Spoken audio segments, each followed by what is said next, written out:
This Board of Mayor and Commissioners give us wisdom and guidance. Be with our city manager, our staff and employees, and most of all, our citizens. And we pray this in Christ's name. Amen. Amen. I pledge allegiance to the flag of the United States of America and to the republic for which it stands, one nation, under God, indivisible, with liberty and justice for all. Motion to receive and file the agenda. So moved. Second. Any discussion? All in favor? Aye. Motion to receive and file the minutes for a regular meeting, March 12th, 2020, our regular meeting of March 26th, 2020. So moved. Second. Any discussion? All in favor? Aye. Hearings and reports. Commissioners? I only have one small thing, and it's really my other hat. We have about 3,700 people without power across our territory, and that's down from about 4,800 Wow. at the peak.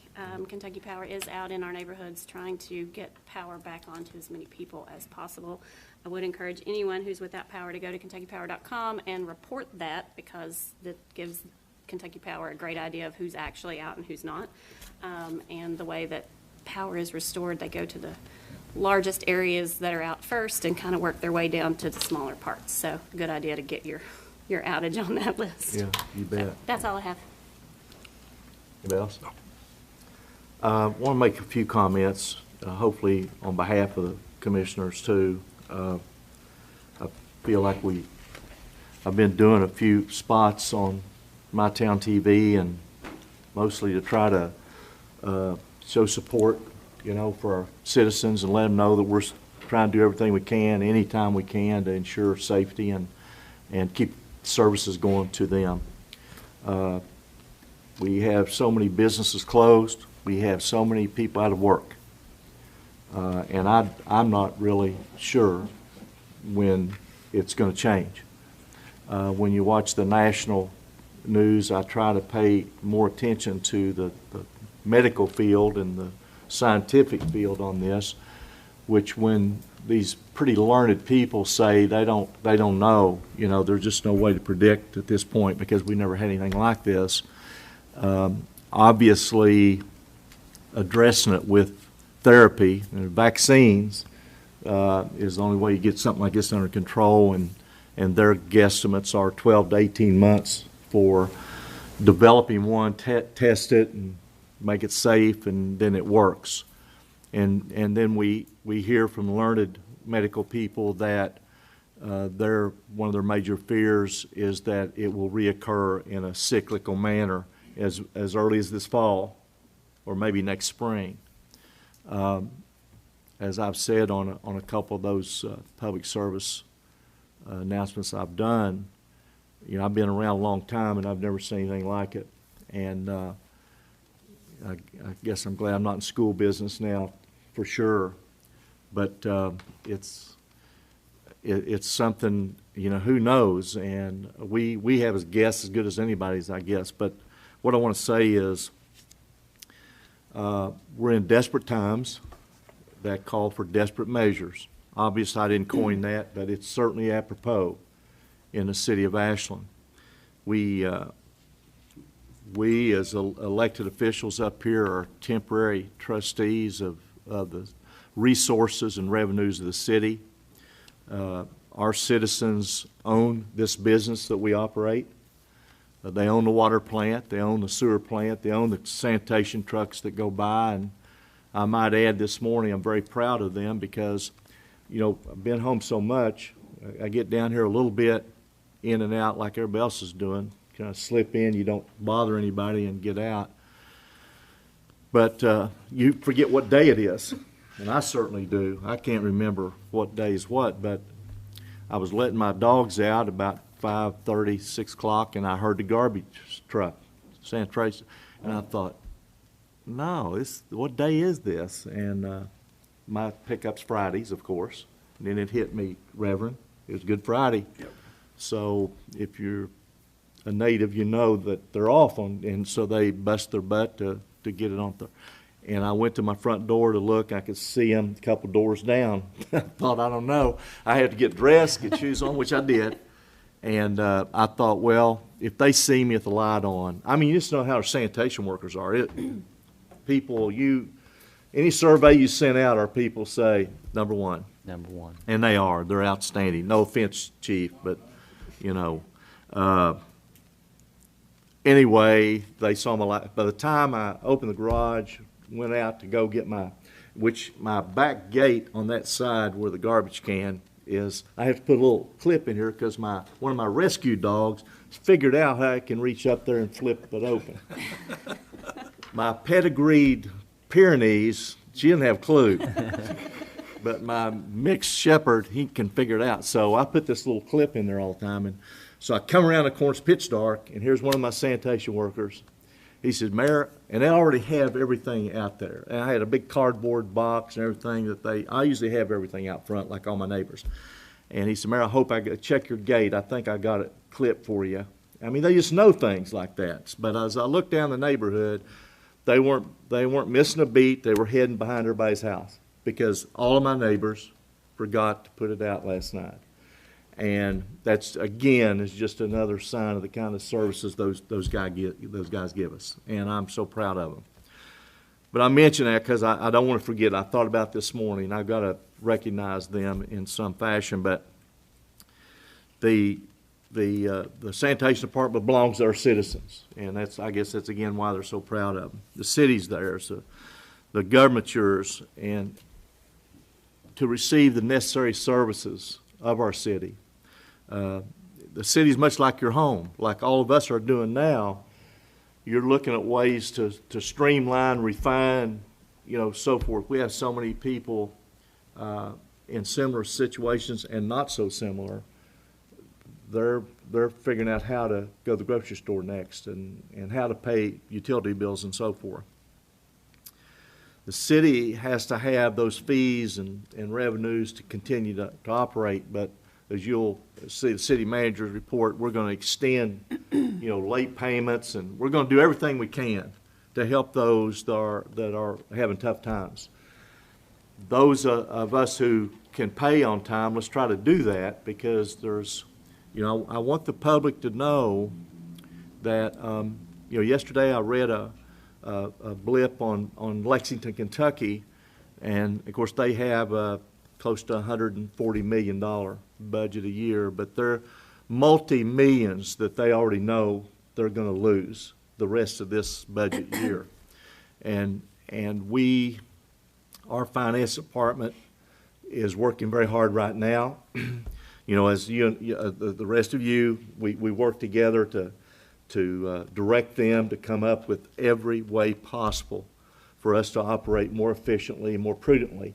Now, that doesn't mean we don't normally do that. What it means is to operate with less money. And that doesn't mean you can operate when your fees or revenues coming in. That means there are a lot of things that are not going to happen. But those necessary things are number one being safety and welfare of our citizens. And in saying that, I'm very proud of them because when you walk your neighborhood, as we do, Social distance. Everybody is stir crazy. Everybody's looking for a neighbor to wave at and say hello to. And, I just killed my husband. I'm glad to see a friendly face out here. But, people are, they're shook up a lot about all this. I am. I mean, it's a big difference for me to deal with. But people have to feel safe. And this we can do ourselves relative to coronavirus to the best of our ability. We wash our hands frequently. We keep wiping things off around our home. You get a package in the mail, Matt, you're in that business, you better wipe it off. Yep. I mean, now they're saying that, something that you would get in the mail could possibly have the virus on it for 2 or 3 days. Now, about a month ago, they said 6 hours, 8 hours. Do you remember that? Yeah. Now and I appreciate the fact they're learning as they do these things. But now when they're saying that something could be on there for 2 or 3 days, it's so scary.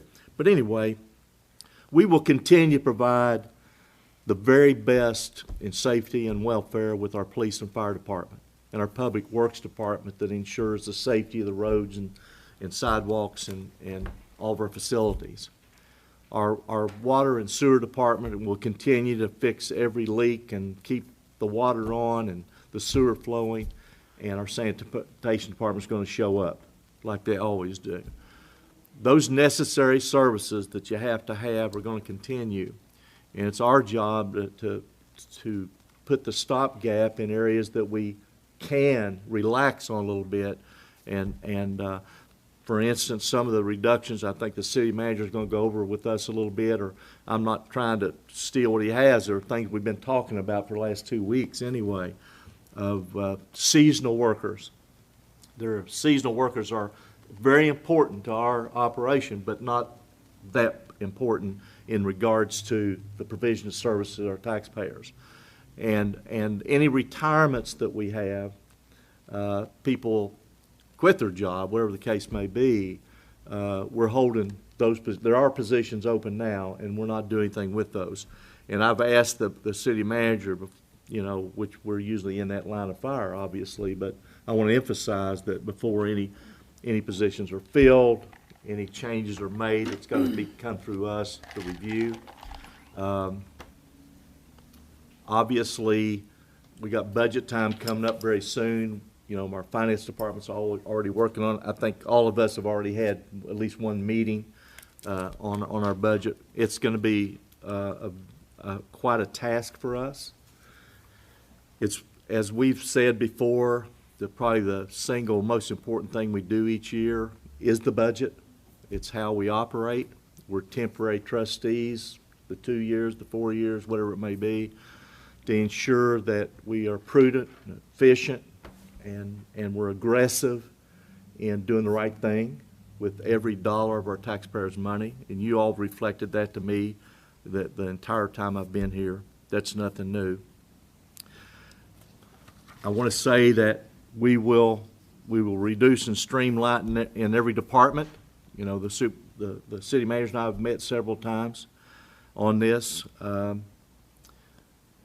No one can prepare for something like this, but only with fortitude that we must exemplify, and courage that we must exemplify to make tough decisions, to continue to promote the levels of service our taxpayers deserve and the ones they're paying for. But I will ask them to be patient and understanding with us also as we try to do the right thing every day with every dollar they send us. It's a new thing for all of us.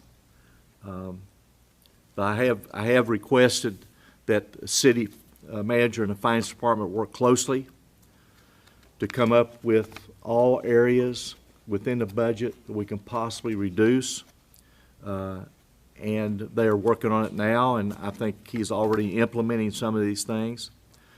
I think that I would propose that we reduce the allowable amounts that a supervisor can expend or obligate, and the city manager.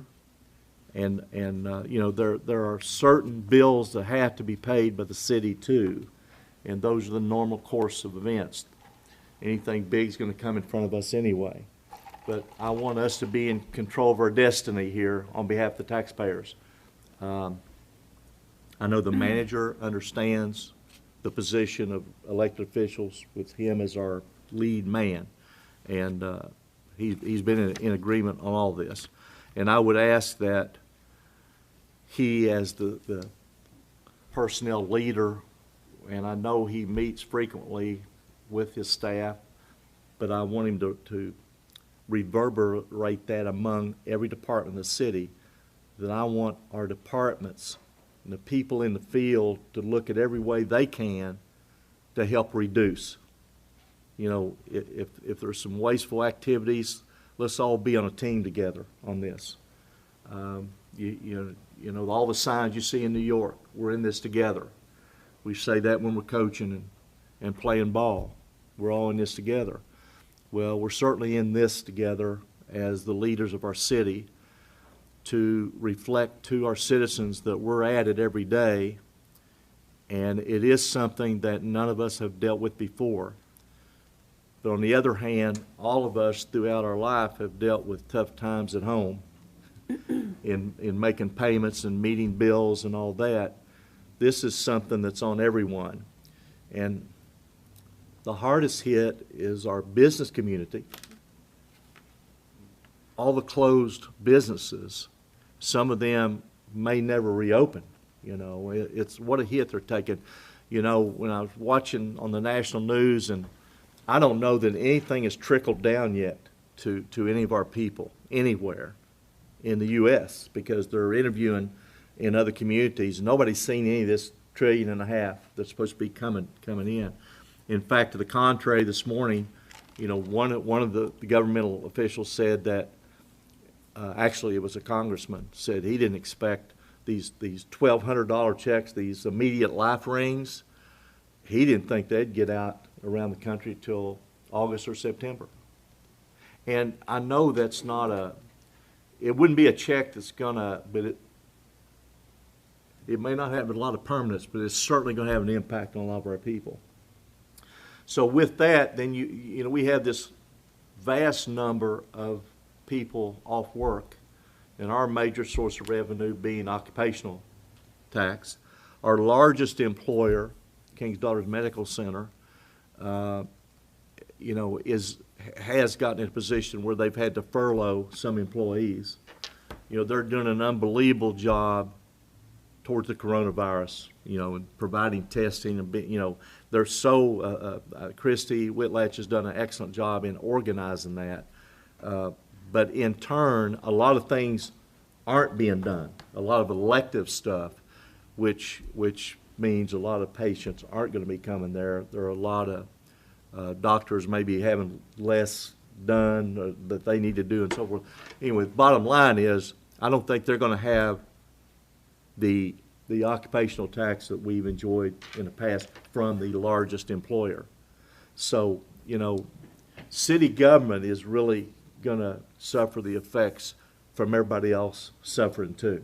And I just want our citizens to know we'll continue to work every day to provide the services they expect, and that there will be some changes in what's out there, what you can do, what you can't do, what's going to be open, what events going to take place and not take place. And my prayer is that it's not distant in the future.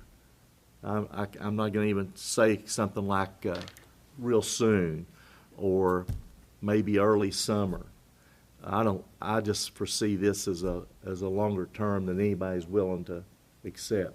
Our governor has said repeatedly, and I think the governor should be commended for what he's been doing to keep his state apprised. He sees us early on in this. And there are so many communities like us, bigger, smaller, throughout the Midwest in particular.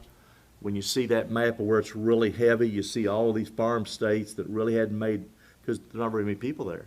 And they're all spread out in rural areas. But it's going to hit them in some fashion. But we haven't seen the worst. And a couple of days ago, the governor of New York said that they had a little subsiding in the number of deaths each day. When you say we didn't have 600 today, we had 570. And he felt like maybe there was making a turn, but then all of a sudden it went over 700 yesterday. I think he described it best a couple of times when he said that they're going for that pinnacle, you know, of the curve, the bell curve that we remember in school, I guess. But he said what he believes it's not going to be you hit that and you start down. He thinks it'll plateau out. He feels strongly, and he doesn't know any more than us. But I think he's analyzed what's going on in New York to the point that it may hit that pinnacle of the worst it can be, and it may last 2 or 3 months, the worst it can be. Imagine that. So we have, to me, people, the number in Kentucky, the number in Boyd County has been very manageable. And one death's too many, but at this point, we're certainly better off than most other places. But all of these things have an impact on our ability to run the city. And we're going to continue to run it on a wing and a prayer with whatever comes in. But I just want people to be patient with us and understanding some of the decisions we make. It may be an event or something they always count on. It's not going to happen. And I had opening day Reds tickets that I've had for about 7 years with a friend, not mine. And it's a big deal. We accepted that readily, and we'll accept anything else readily. I do hope school starts in the fall. I do hope that for school kids. You imagine what it's like for us, what it's like for our kids and our grandkids and our relatives and our friends in the neighborhood. They can't congregate. They can't go to the Y. Say, hey, we're out of school on a snow day. We'll all go to the Y. They can't do it any more than we can do it. So you can imagine what kids are going through. Yes, they have their phone, they have iPads. That's helping them, but it isn't the deal. It is the real deal. So we'll look back on this hopefully sometime and say, how'd we do it? How'd we make it? And I'm proud to serve with you guys and the job you've done, and we're going to survive. Ashland always survives. When we had big businesses walk out of town and say the last one out, turn the light out, turn the switch, we're still here, and we'll be here through this. So let's be supportive of our people, be positive, and it's going to be difficult work, but we'll get it done. We were elected to get the difficult work done. That's all I have. Manager? Thank you, Mayor. I might reiterate some of the things that the mayor had said for the good of the whole, but first off, before I forget, last night, as was mentioned, we had a lot of high winds throughout the community. Great response by the internal team, Ashland Police Department, Todd and his folks, Greg at Ashland Fire Department, the streets, utilities, Boyd County Emergency Management, the dispatches, AEP. We did have a lot of roads blocked. We're working on getting those open. Power lines down. AEP is in the process of repairing those, and as Commissioner mentioned, they triage those by how they do it. And we also have some citizens without water because we got some pump stations that are down. So we're working to get that power back to those, and if there's been any mechanical problems with those as a result of something with the power, we're getting that also fixed. So thanks to the community for responding positively to that last night and throughout the day. We're going to have probably a couple of weeks worth of work left. Here, Elvis. Probably have a couple other weeks work left to get things cleaned up in the community. Next thing is COVID-19, what the mayor had allowed me to parlay over to. Also, before I forget, I do want to thank the local community for their teamwork. Number one, our citizens for the social distancing and everything, the sacrifices they're making. But also Ashland, Boyd County, Catlettsburg Emergency Management. We have weekly meetings with them where we're sharing information, of course, in times of stress and strife. The communications is the biggest key to success. Boyd County Health Department, KDMC, the Coroner's Office, the jail, the Boyd County Sheriff, the elected officials in Catlettsburg and also Boyd County are communicating regularly on a weekly basis to make sure that we're synced and our efforts are all on the same page. Some things that we've done in response to the COVID-19. A couple of weeks ago, actually almost a month ago, the Mayor and Commissioners made a decision to extend non-shutoffs, or they made a decision to not shut off any utilities for non-payment. We're extending that by 2 weeks. The former date was going to be 13 April. We're extending that to the 27th of April, at which point we will make another determination and decision if we need to extend that or not. As the Mayor said, this is a reiteration. If you can pay your bill, please do pay your bill. If you can only pay a partial portion of your bill, please do that. As we've tried to emphasize, citizens and businesses will still be responsible for the charges that are accrued. Also in that same vein, the City Commission, the Mayor and Commissioners deferred individual occupational tax and net profit tax until 15th of July. Same message, if you can pay that, please do, because the revenues is the biggest part of the challenge. Finance wanted me to remind everybody, though, the business occupational tax is still due on the 30th of April. If we do have a variety of methods to pay, there's some can pay online, can mail in. We got the drop-off box in the alley by the city building on Korean Veteran Way. However, if you are having some type of issue with making those payments, please call our finance department at 385-3275. That's 385-3275. And if you've got some unique situation on making a payment, they will work it out with you to collect that. Also want to note the Ashland Police Department has noticed a dramatic rise in what I term aggressive crimes, a lot more domestic violence, random fights on the street. I don't think it's difficult to know what this is attributed to. We've changed people's normal routines from day to day, and they're reacting in different ways.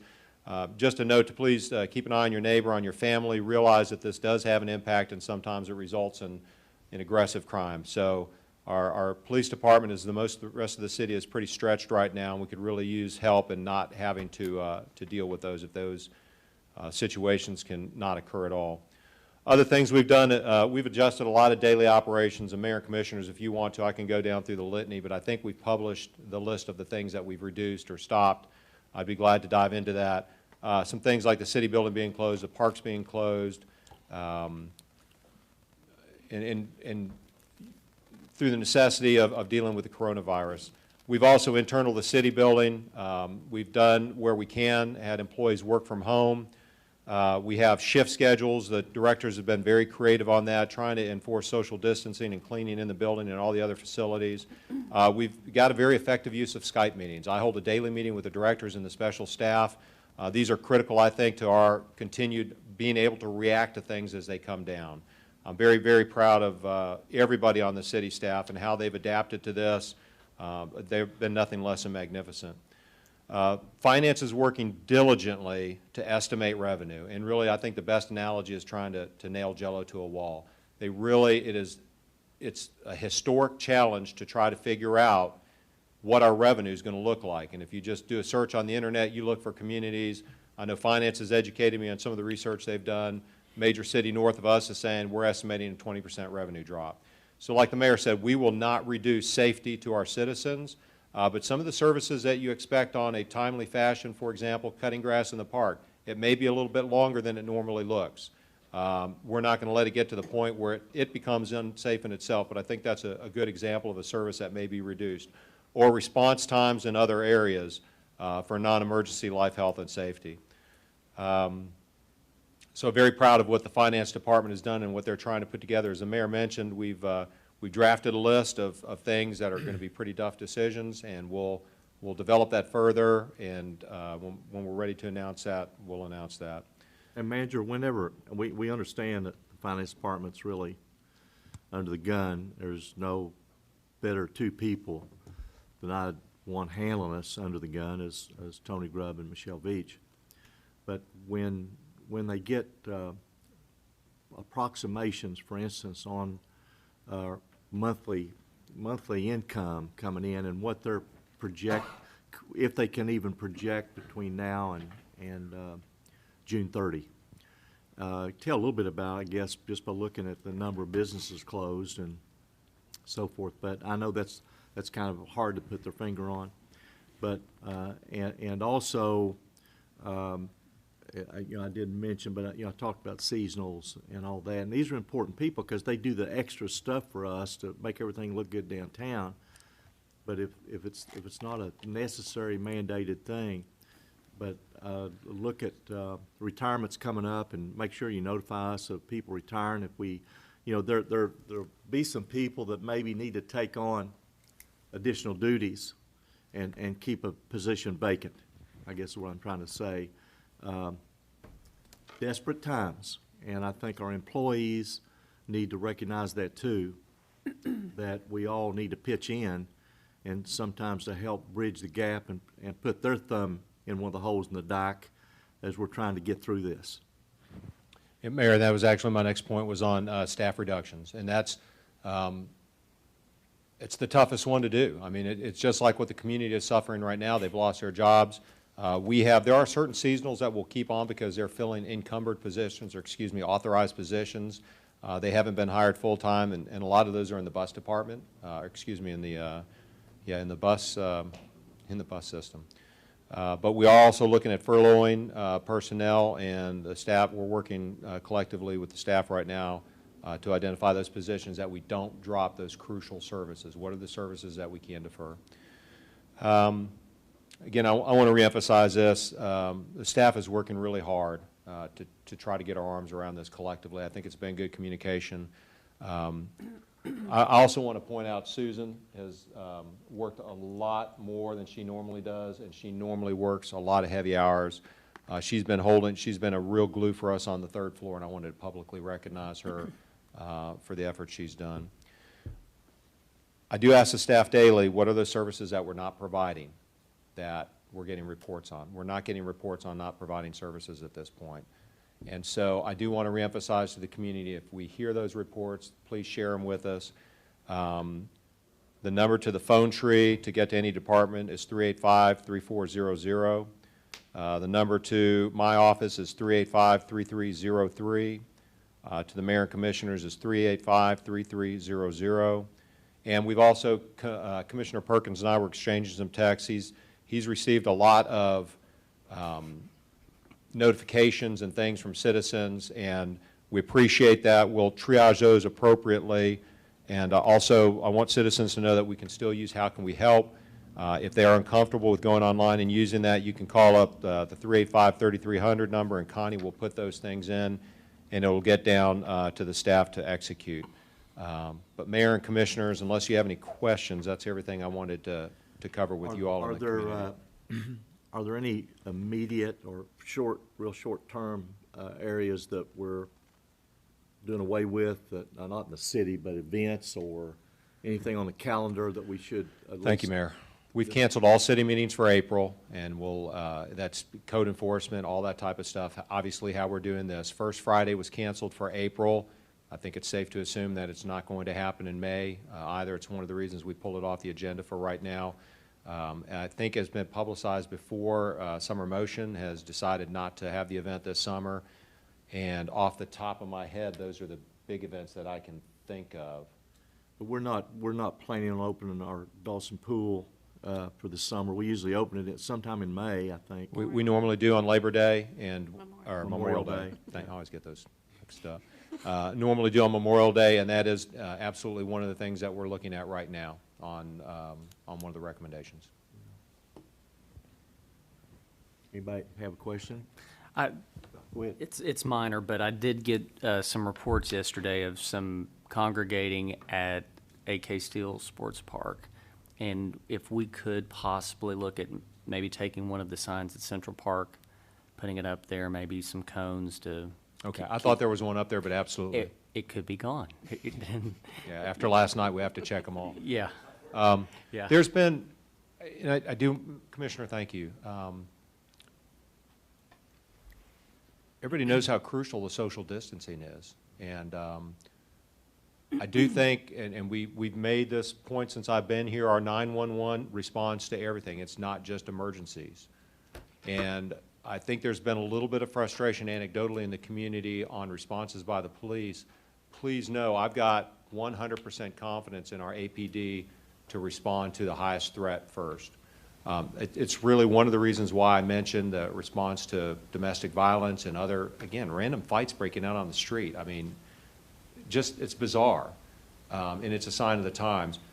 Keep calling those in. I think that's crucial. I don't care how we get the information. I don't care if it's by smoke, signals, whatever, as long as we're getting it.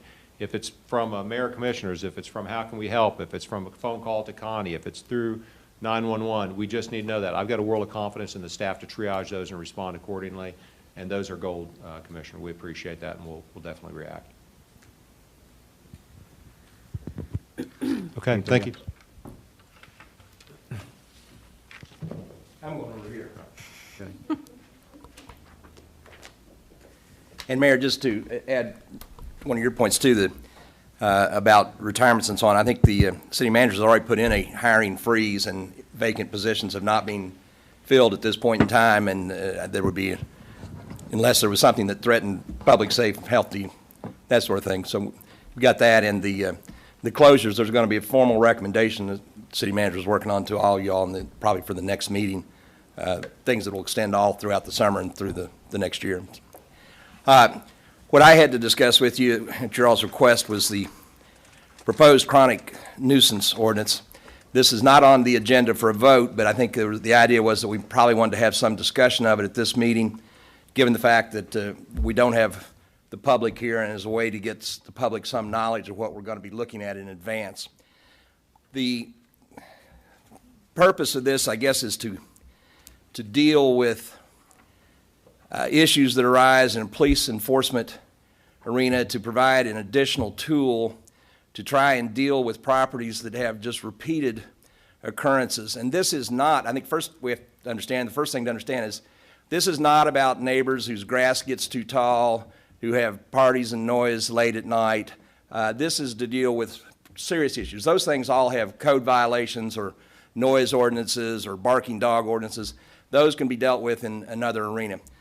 But this is to deal with what we call chronic nuisance properties. Now, those would be defined as this. It would be a property that within a 120-day period has 3 or more nuisance activities, or that within 365 days has 6 or more nuisance activities. And what we're defining as nuisance activities, and there's a whole list, but they're going to be serious things like drug offenses, gambling offenses, prostitution offenses, human trafficking, assault type offenses, distribution of obscene material, production of illegal sexual matter, those kind of serious issues that can occur and do occur even now on an ongoing basis in certain properties. And the procedure, and I researched a number of cities who've adopted these types of ordinances, and there are a number of approaches. Some of them are more punishment-oriented. They deal with criminal prosecutions and fines and that sort of thing. And what we've tried to do is come up with what would be more of a solution-oriented process, so that under this statute, the chief of police would have the authority to determine when he thinks that there is a chronic nuisance property. And if the chief sees a property that met this definition, he would then send a notice to the property owner informing them that he believes it's become a chronic nuisance property, what the activities were that meet that definition, and telling them that they've got 7 days to contact him to try and work out a solution to that problem. Now, the property owner then, if he contacts the chief within 7 days, they would have a meeting and try and mutually come up with a solution to whatever the particular problem is. And then they would work towards actually entering into a contract for the abatement of the nuisance. And it could be as simple as eviction, or it could be, more creative in terms of what it takes to deal with the property. If they then reach an agreement, they would actually sign a contract, and the property owner would then have the opportunity to perform whatever the agreement has been, and if he does so, the nuisance is abated, that's the end of it. There's no fine, there's no penalty, nothing happens. If the property owner never responds to the chief, doesn't do what's been agreed to, or otherwise doesn't perform his duties under the ordinance, It would then be referred by the chief to me as city attorney, who would have the ability to file a civil action, not a criminal action, civil action in the circuit court, in which we could seek substantial fines of up to $500 a day for the period the nuisance is unabated, and other relief like an injunction from the court that would stop proceedings if necessary, that sort of thing. This proposal that we came up with, I've worked with Chief Kelly on this. He's had input into it. I think I can say that he supports it and believes it would be an effective tool for him in dealing with some of these ongoing problems. This is not something that you expect to be used on an everyday basis, but just as in the name of the ordinance, this is for really bad places where really bad activities have been going on, and you have property owners who apparently don't care about it. Now, I know people are sensitive to landlords who may legitimately not know what's happening in properties, may legitimately want to have good properties. In any civil action that was filed under this, it would be a defense for the landlord to establish that at all material times he could not, in the exercise of reasonable care or diligence, determine that the property had become a chronic nuisance property and could not, in spite of the exercise of reasonable care and diligence, control the conduct leading to the determination that the property is a chronic nuisance property. So, you know, that exists. In good faith, if you didn't know anything about this and you're getting in there trying to correct the situation, you've got a defense to any action that's made. This is for the habitual drug houses, and I think there's a lot of them where if anybody was paying attention and owned the property, they'd know what was going on and should have taken some action. Same thing with properties where prostitution goes on an ongoing basis. If somebody was paying attention, they'd know about it. It's to solve those sorts of problems. There are a couple of exceptions in it that you should be aware of.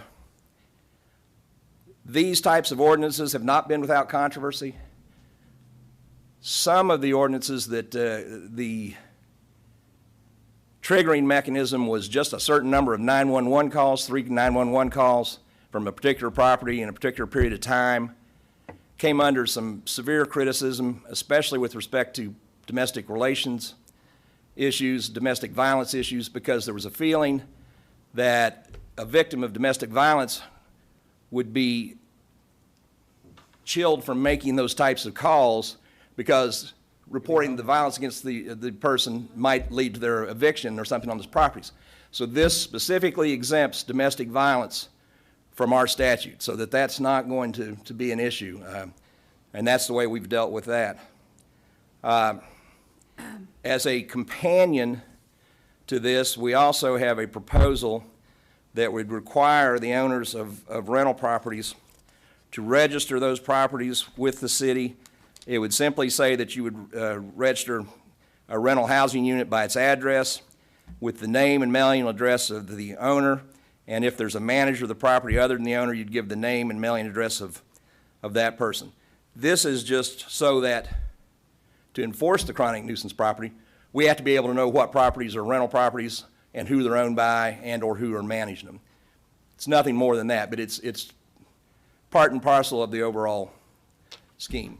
That's my outline of it, but I'm sure you all probably have some questions about how it would work or may want to have some input into it. Who has rental property here? What's your take on it?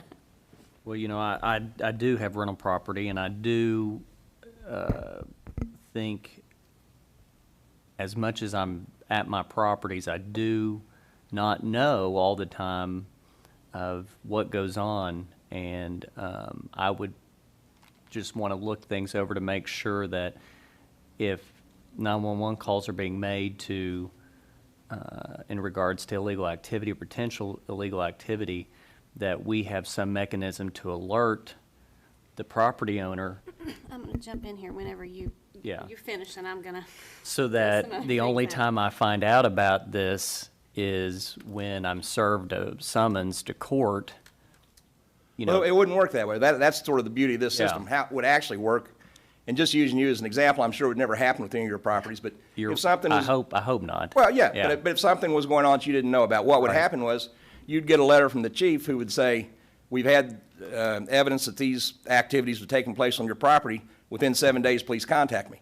You would That's- contact him and come in, and you all would sit down, and you'd say, I didn't know what was going on. He'd tell you what was going on, and you would work out a plan. I mean, as a responsible property owner, I love the idea because I know, I would want to know if there was some issues that could possibly impact my property and the people that are living there, especially if I have some multi-units and I don't want others being disturbed by illegal activity as well, and neighbors. The other protection to the property owner, I think, is if you assume somehow that the chief and I were pushing something that we shouldn't have been pushing and do take it to court, then you've got this defense that we just talked about, which is basically it's a defense that says, I don't know, and I could not have reasonably known if I'd been doing what I was supposed to do about my property. So that's an absolute defense as well, which I think is important to provide protection to property owners who, again, might be trying to do the right thing, and yet despite their best efforts, something happened that they didn't know about. I'm going to jump in here for just a second. I do not own rental property, but I do own a company that manages rental property, and so I've kind of looking at all of this through that.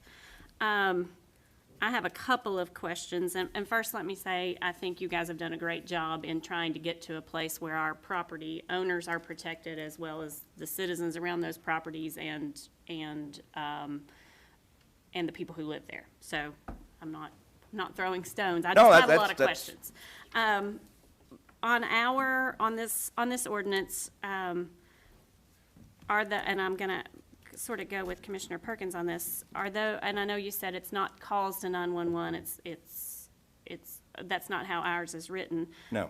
But on that list of nuisance activities, are those charges or are those convictions? How is that going to work? They wouldn't have to be charges or convictions, they'd be a determination by the police chief that this type of activity is taking place. And it's his sole discretion, or are we putting some sort of committee in place that it's not? Because that's a lot to put on one person. Well, it comes from the police chief first, obviously. He makes a determination. I've had 3 drug overdoses in this one particular property in the last month. That would, under this, would kick in the provisions, and he would then send a notice to the property owner that would basically say, I need to talk to you within 7 days. They come in and say, hey, you got drug activity going on in your house. I don't know if you knew it or not, but you do. And that's sort of where the creativity comes in. They would then, in essence, negotiate, how do we abate this? And again, it could be as simple as we evict the tenants. Well, I It think could be we put in a screening process. It'll turn into a lot of evictions, and my concern is what happens to those people who are evicted from those? They just are gonna have to they'll be in somebody else's property. They'll be somebody else's problem at that point, and I'm not sure moving them down the line is the. Well, I don't have any. I've got friends that have a lot of rental properties and all that, and their biggest problem is evicting anybody. Yeah, it takes ages. Yes, it does. I It's mean, it's a you go to crazy California, process. and they may, I mean, you probably know, you don't handle stuff like that, but, you know, they may not do anything, you know. Of course, usually they take them for abuse of the property, or they don't pay, basically. They just don't pay. They stay there. But even that deal, you don't need any charges about anything. They're in your place, so if they don't pay and they signed a contract, which I think they do have to sign something for them, when they don't pay, they become a fraud to me, that they're living there free. But they go to Calixburg with it, and I mean, that's what I'm told. It lays a lot up there. Takes a Well, and long, again, the long- way it would work under this, and eviction's not the only remedy there would be. There'd be all kinds of them, but it's an easy one to use. If the property owner and the city had entered into a contract and said, this is what you're going to do for abatement, and step number 1 is you're going to evict the current tenant, and they agreed that, and they started eviction proceedings, that, it's not their fault if it gets delayed, and they wouldn't be in violation. I think our thing says that they would perform within 30 days or as long thereafter as necessary. So they start proceedings in 30 days. If it takes 3 months, if it takes 4 months, that's what it takes. I do, and I agree with both the commissioners.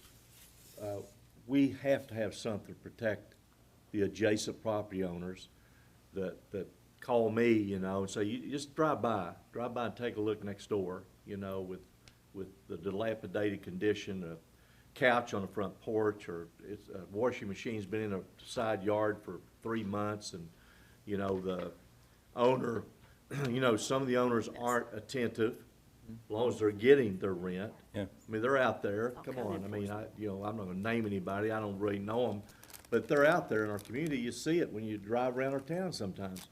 Well, another sort of creative thing that you could do under some of these agreements is a landlord could give the police department the authority to randomly inspect these properties. In other words, you know, if you've got an agreement with your tenant that says that you can reasonably inspect the property, provided you give its reasonable daytime and place. I feel like that's a massive overreach of the hand of government. Well, we've got a problem, and Chief can tell you. I realize we have a He could name problem. 5 or 6 properties where, how many calls do you get in a month on same properties? With serious activities going on. Now, I mean, you know, you all are the elected officials, we don't have to do this. Well, I like this because it's not, you're not talking about code enforcement issues. No, The first sentence of this is chronic use of properties which foster criminal and drug activity and endanger the health, safety, and welfare of the Ashland community. Now, I remember this started because we had that neighborhood come out that had a rehab house in their neighborhood that moved in. And it was a different group of people that had never lived there before. They were kind of suspect of them and so forth. And I'm not against rehab houses, and they're legal. But, and so that's another story. But I remember when Chad came in here and did an interview with you, Mayor, and you mentioned something in the interview which really caught me. We have to sustain the integrity and the character of our neighborhoods. We owe it to our neighbors. And so I think it gives a lot of leeway. You're talking about 3 or more instances in 4 months, and then you go meet with the chief. I think that's pretty easy stuff. well, Or and not 6 or to more. refer to a specific instance, but again, it wouldn't apply. I think somebody said, well, or there's people in and out at all hours of the night. Well, that's not going to apply. That doesn't, that's not. Right. But they also are allegations, well, there's drug deals going down there on there every day. Okay, if that's true. Right. And if that was proven, Right. then this kind of ordinance can be used. And I'm not if against these people aren't doing people. anything I'm about it. for these ones that pop up. But if he's getting constant calls that are taking officers to these places and they know, I think it's a good thing. I mean, and the transparency. There's a house up for me right now. There's probably 8 people living there. I don't know who the landlady is. I have no idea. And I'd like to know who she is. I think it's a good deal, and I applaud you guys for working on it. Guess my only other comment would be, and to kind of answer to your point about the worry about a government overreach is, and if I heard you correctly, you're saying if the property owner agrees to the contract, That was my next So- question. you don't have to agree to Right. anything. Absolutely right. You can fight it if you want in court or however you choose to, if that's where it ends up. That's correct. So this is an opportunity to remedy a situation without possibly going to court, but also making the property owner aware, in case they weren't aware, that they had an issue and we want to help them see a better outcome. And it still doesn't answer the point, which I'm also concerned with, is if there is an issue with somebody being there that's got a substance abuse issue, that we also, if it's not drug dealing, but it's drug abusing, that we look at social services opportunities for those folks as well. You know, I'm always looking at, like I said, and I don't have domestic I don't violence have an or- issue. We've got to do something, and I agree with that wholeheartedly. But I always lean to the, yes, we do this, but then what happens? What problems are we causing? It kind of in the domino effect. I think So that's Commissioner where my Perkins- brain always goes. Your analysis was right spot on, because first of all, the property owner doesn't have to agree to anything if he doesn't think he has a problem. And then what would happen was we'd make a determination whether to take it into circuit court or not, and then you'd be in a civil litigation situation just like in any other, and he would have the defenses that we talked about. I suspect, Commissioner Clark, that this would not be, I don't think the chief's gonna be using this 50 times a year, because it's, frankly, No, and it's a I little don't cumbersome. think that he would, but like I said, my concern is, yes, it may be a nuisance property, and we get that person out of that nuisance property, well, now we have a newly homeless person.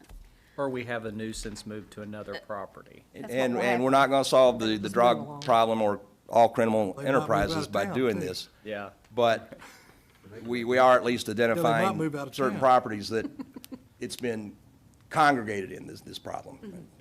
Doesn't I solve everything, I I agree. like the way that it's crafted, because it's a solution-based thing, not a strong-arm thing. It's solution-based, and you go to the chief, you talk to the chief first before you ever, and then the person has to ignore the chief before he ever comes to you. I've got a friend in my church that has 118 properties in Huntington.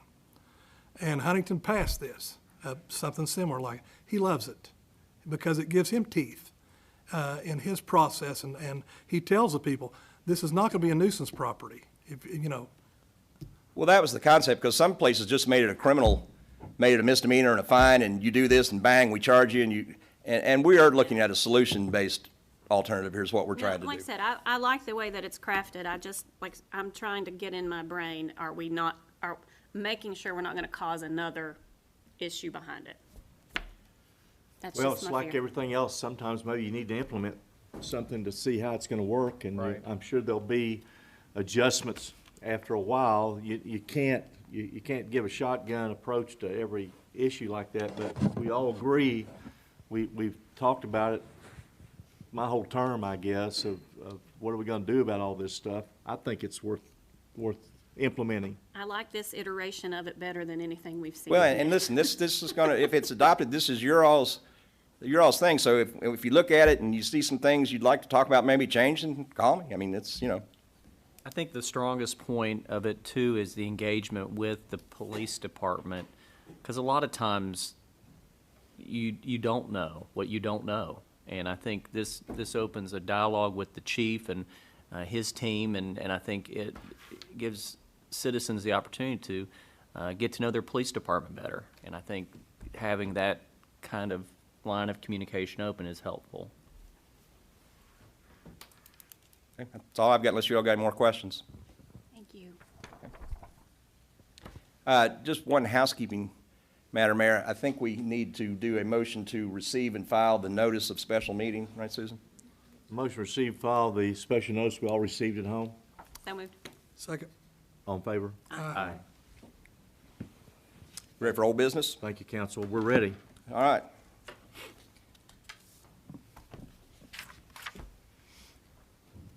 Starting with item A, second reading and adoption of an ordinance entitled, "An Ordinance to the City of Ashland, Kentucky amending Ordinance Number 55, Series of 2013, as previously amended, which fixed the days, the time, and place for meetings of the Board of Commissioners of said city, changing the meeting time for all regularly scheduled meetings during the months of April through September to 12 p.m. noon." So moved. Second. Any discussion? All in favor? Aye. Item B. Second reading and adoption of an ordinance entitled, "An Ordinance to the City of Ashland, Kentucky amending Ordinance Number 47, Series of 2016, regarding a policy providing for the submission of grant applications." So moved. Second. Any discussion? All in favor? Aye. Item C. Second reading and adoption of an ordinance entitled, "An Ordinance to the City of Ashland, Kentucky authorizing and approving change order number 2 between the City of Ashland, Kentucky and Debcon, Inc., increasing the contract amount by $2,062 regarding the 16th Street Plaza renovation project for the Department of Engineering." So moved. Second. Any discussion? One thing, Manager, if you could, I know we missed our last meeting with the contractor due to coronavirus. I don't know if we'll meet this month or not, but I'm not saying we need to or have to, but if Steve Cole would give the commissioners a report, update after talking to Debcon and see how the timeline's going, if they run into any snags, you know, kind of give us a little synopsis of where they're at right now. Will do, Mayor. Thanks. All in favor? Aye. Opposed, like sign. Item D. Second reading and adoption of an ordinance entitled, "An Ordinance to the City of Ashland, Kentucky authorizing and directing the mayor to submit the program year 2019 amended action plan adopted by ordinance number 64, Series of 2019, as amended by ordinance number 109, Series of 2019, and ordinance number 149, Series of 2019, for a community development block grant to the U.S. Department of Housing and Urban Development in the amount of $561,481, plus carryover funding in the amount of $1,089,482 to redistribute funding allocations, and upon acceptance of said application from HUD, to execute on behalf of the City of Ashland an agreement with the U.S. Department of Housing and Urban Development to enable the city to undertake these activities and/or any and all documents associated with the grant submittal. So moved. Have a second? Second. Any discussion? All in favor? Aye. And the record reflected Commissioner Clark abstained on that, And And Perkins. and Commissioner Perkins, sorry.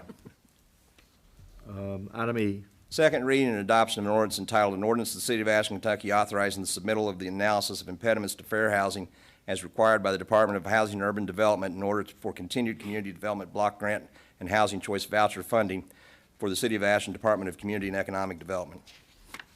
So moved. Second. Any discussion? All in favor? Aye. Opposed, like Abstain. sign. Item F. Second reading and adoption of an ordinance entitled, "An Ordinance of the City of Ashland, Kentucky adopting the Public Housing Agency 5-year plan to comply with Section 511 of the Quality Housing and Work Responsibility Act and the ensuing HUD requirements to be submitted to the U.S. Department of Housing and Urban Development, Office of Public and Indian Housing." So moved. Second. Any discussion? All in favor? Aye. abstain. Opposed, like sign. Item F. Second reading and adoption of an ordinance entitled, "An Ordinance of the City of Ashland, Kentucky adopting the 2020 Community Development Block Grant Citizen Participation Plan for the Department of Community and Economic Development Programs as required by the Department of Housing and Urban Development." So moved. Second. Any discussion? All in favor? Aye. Opposed, like sign. Abstain. Item G. Item H, I think that was I'm G. sorry. Huh? That was G. Item Yep. H. Second reading and adoption I of an just did that to ordinance. see if you were paying attention. I know, you woke me up. to me. Thank you. I appreciate you keeping me on my toes. Second reading and adoption of an ordinance entitled, "An Ordinance of the City of Ashland, Kentucky adopting the 2020-2024 City of Ashland Community Development Block Grant Consolidated Plan and the 2020 Annual Plan for the Department of Community and Economic Development." So moved. Second. Any discussion? All in favor? Aye. Opposed, like sign. Item I. Second reading and adoption of an ordinance entitled, "An Ordinance of the City of Ashland, Kentucky adopting the Housing Choice Voucher Program 2020B Administrative Plan for the City of Ashland Department of Community and Economic Development, Division of Assisted Housing, Section 8. So moved. Second. Any discussion? All in favor? Aye. Go back to, on item H, the record need to reflect that Commissioner Perkins and Commissioner Clark abstained on that one as well. Yep. Okay. Item J. Second reading and adoption of an ordinance entitled, "An Ordinance of the City of Ashland, Kentucky authorizing and approving change order number 4 dated March 16th, 2020 in the amount of $11,890.59 between the City of Ashland, Kentucky and Wamick Excavating LLC regarding the Community Center for the Department of Community and Economic Development." So moved. Second. Any discussion? Question that I posed at the last meeting, I'm going to ask again, and do we have any final approval? The action plan was approved, but the environmental review, we're still waiting on our response. Will this impact the ability to pay for this?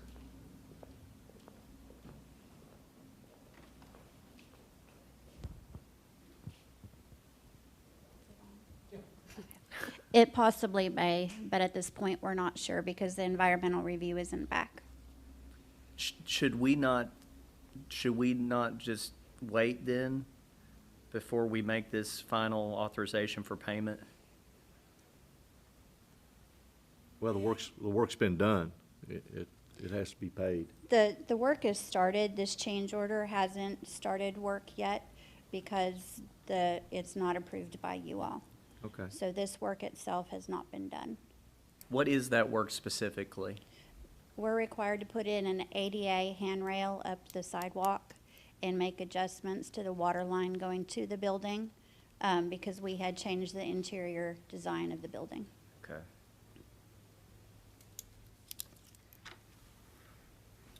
Any other question? All in favor? Aye.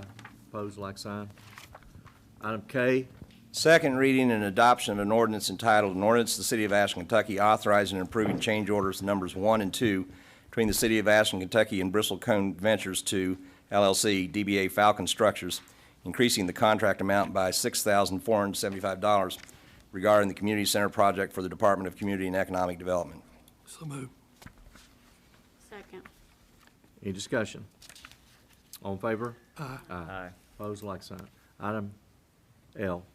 Second reading and adoption of an ordinance entitled, an ordinance to the City of Ashland, Kentucky, authorizing and directing the mayor to execute a contract between the City of Ashland and Orders Construction Company, Inc. for the construction of the Ashland Water Treatment Plant Supervisory Control and Data Acquisition Systems, SCADA, in the amount of $3,195,800 for the Department of Engineering.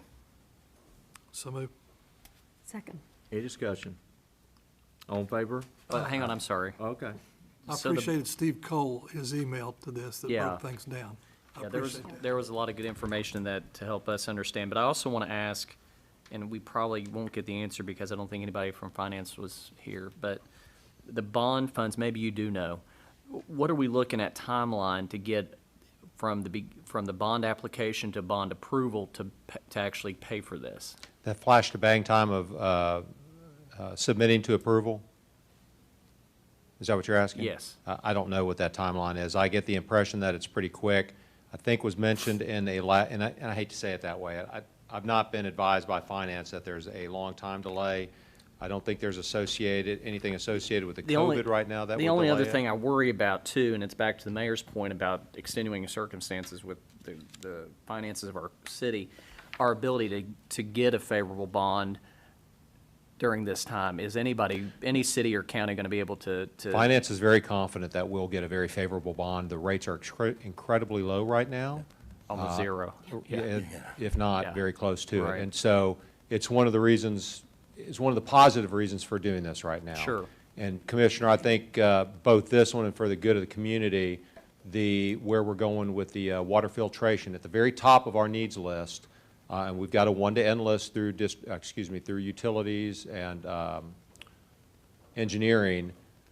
Number one is getting those filters in, which we received quite a few of them. You'll see we're going to put out a bid right now for the demolition and installation and also the media that's going to be required. Number two is the SCADA for all the reasons that we've discussed before. Yeah, back to the mayor's point, this is the money we have to spend to guarantee the quality services that we Yeah. have to provide. Yeah, absolutely. Yeah, thank you. Thanks, Commissioner. All in favor? Aye. Any other old business?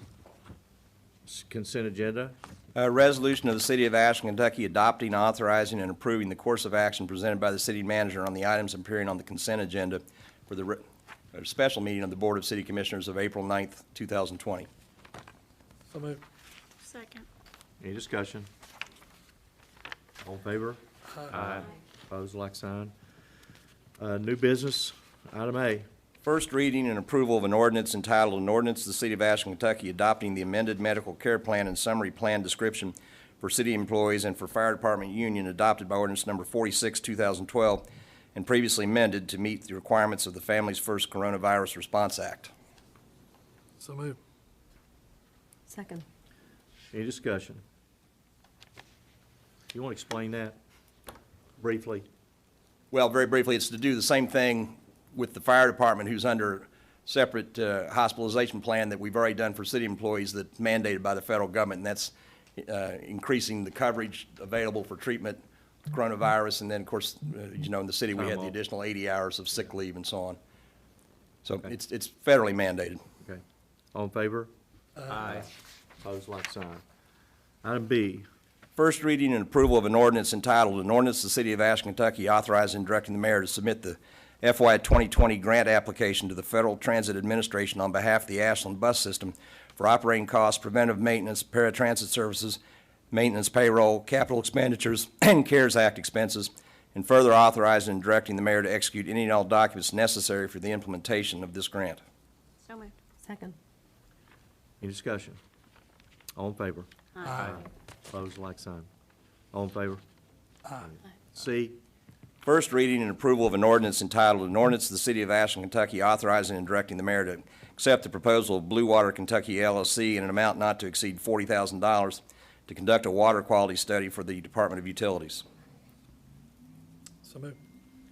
Second. Any discussion?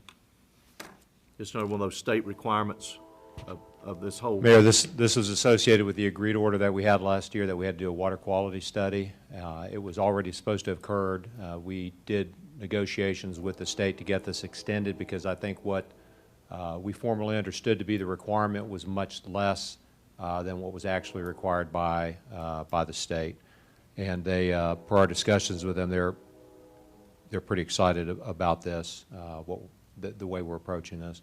And just real quick, if I could take a step back, because finance is watching right now, they informed me on the bond issue, Commissioner and Mayor, that it takes 60 to 90 days from the time that it's approved by you all to apply for that, and that it's not a threat to our timeline. Great, thank you. Okay, all in favor? Aye. Item D, Reading and adoption of a municipal order entitled Municipal Order of the City of Ashland, Kentucky, extending the agreement between the City of Ashland and Ashland City Firefighters Local 706 International Association of Firefighters, AFL-CIO CLC, to June 30, 2021. So moved. Second. any discussion? All in favor? Aye. Opposed, like sign. Any other new business? Manager, you have a couple other announcements you needed to make? Thank you, Mayor. Just to follow up to some of the previous discussions, you had asked about events that were canceled. Somebody on the text, somebody from the staff texted me, the Easter egg hunt, which we published, was canceled. Also, please keep your eyes out on, if you have social media, if you haven't already followed the city website, we're putting a lot of information out that's specifically COVID-related on the impacts on the city. We're not trying to answer questions for Boyd County Emergency Management or the Health Department. We're sharing their information because we do have almost 10,000 followers on that website. Also, Michelle Grubb, the Public Information Officer, has set up a separate link on the website that's pretty nice, and so it captures the things that we put out there before, specifically on COVID. And like I mentioned, we'll be providing those updates on Facebook. Okay, thanks. City Manager, did you, we talked about the recycling thing. Has there been any discussion on that, on the recycling center? The recycling center is, the numbers have been reduced recently. Essentially, we had 1,100, I don't have that note with me, we had 1,175 folks come through in January. Those are Ashland residents, not the separate. It was down to the mid 1,000 in February, and then in March it was 978, I think. But that's the ballpark. In January, we emptied 90-plus bins, which is historically about what we empty. February was 80 some odd, and then March it was 73, I believe. So it's not hard to speculate that people are not visiting that as much because of the impact of Corona. It is one of the positions that we're eliminating, one of the seasonals that we're eliminating. So for those of you who love Jim down there, and he's kind of at the end of his limited time, we're going to put a full-time employee down there until we make a recommendation on the future of that, the short-term future of that. I hate to see him go. He's an all-star. He is, and when Brandon steps in for him, when his seasonal time's up, we get rave reviews on him also. Like I said, we'll put a permanent employee down there now, which will, again, take away from our response time from gutters or something else that we're dealing with. But I do want to get a couple more numbers on that to share with you all. Okay. I think the city of Lexington is suspending their recycling program indefinitely. And a reminder, we pay about $20,000. It costs us about $30,000 a year for the recycle center. So about $20,000 in pickup fees and about the $10,000 in the seasonal workers that we have down there. I'd like to suggest if we do shut it down, they can direct our citizens out to Rumpke Recycling. Thank you, Commissioner. Free. Boyd County is open, and they are taking, I understand they are taking recycling. That's a great point. Yes, sir. Good. Thanks, Commissioner. Good point. Anything else? Motion adjourned? Move. Second? We're adjourned.